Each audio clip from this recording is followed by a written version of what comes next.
I'm here with head women's soccer coach Chris Brown. Cougars closing out the 2015 season, unfortunately with a disappointing result against MSOE. Coach, just talk about a little bit despite the result, and we'll close out the 2015 season. Yeah, I think it was a year of many firsts, obviously with the coaching change and myself coming in and our staff trying kind of to change the perception and culture of our team. I think it was a good year overall.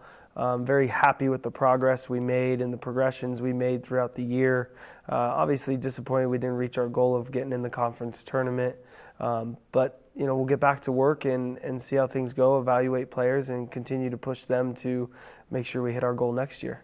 A couple players to talk about. First, we'll talk about some of the offensive stars of the year. Elizabeth Sanders finished with 16 points, Natalie Weinhold with 10, and Alicia Johnson with 10. Talk about them. There were some offensive struggles this year, but there were certain points that we really saw things start to come together.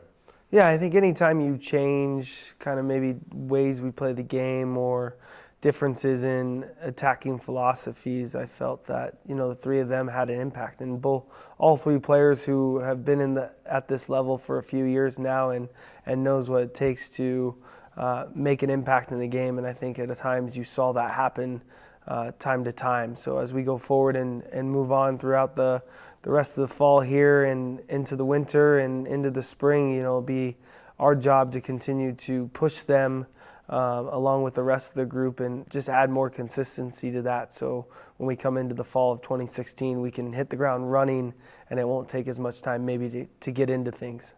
We saw two different goaltenders come in for you this year, both replacing one of the all-time greats in Concordia history, Callie Hasselbring. Talk about your two goalies, Allie Kradnak and Maddie Kroll. They did a good job. They were put in a couple really tough spots, but I thought they always made the routine saves, and there was always some kind of highlight, especially in the victories for them. Yeah, CJ, I think both goalkeepers came in and did a nice job. Obviously Maddie started off the year well, came in fit, gave herself a good chance, and I think Allie did the same as towards the end of the year. I think both goalkeepers are huge pieces to the puzzle here at Concordia and moving forward in the future for us. It's just we're going to get them training and continue to work on areas of deficiencies and then push their strengths and see if we can reach them to the next level. And it's going to be a great competition going into the winter and the spring for them, along with the rest of the roster. As we talked about in our end of season meeting last week already, was just that everything they did this year was great, but it opens the door for everything else next year, and you got to continue to improve. You got to continue to work on the areas of improvement that are needed, continue to stay fit, and take what opportunities you want with that.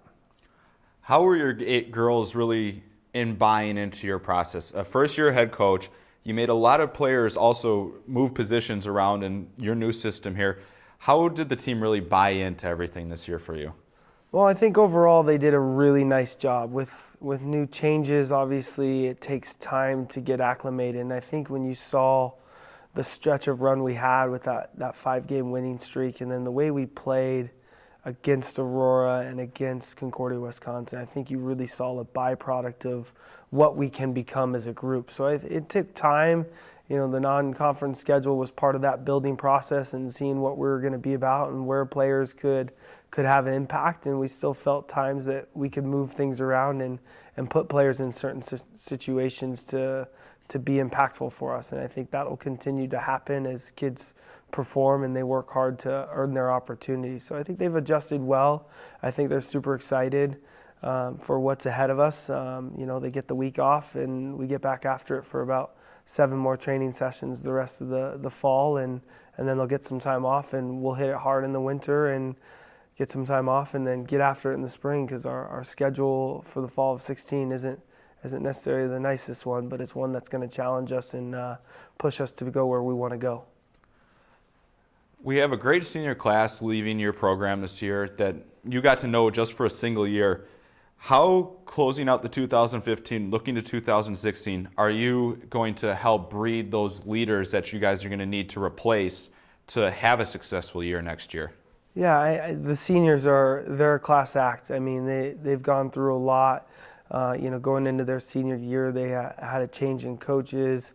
maybe a change in accountability, some philosophies and stuff like that. So it was definitely a challenge for them and I think the whole group, but they've been nothing but spectacular. And to be honest, I'm disappointed to only have 1 year with all 7 of them because they've been fantastic and just a bright spot for our program. I think going forward, we've had a good core of juniors that have been around the block, that have been part of it, that have kind of grown up through the process.